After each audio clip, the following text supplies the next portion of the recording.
What's the meaning of bronchus?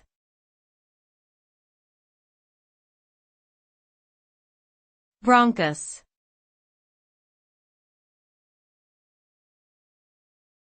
Bronchus.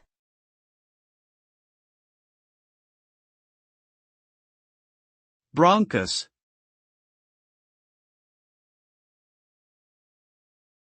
Bronchus.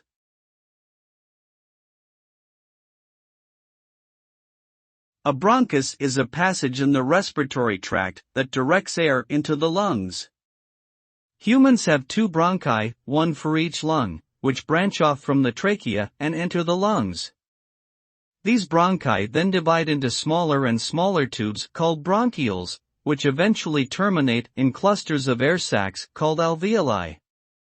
The alveoli are where gas exchange takes place. Oxygen is taken into the bloodstream and carbon dioxide is removed.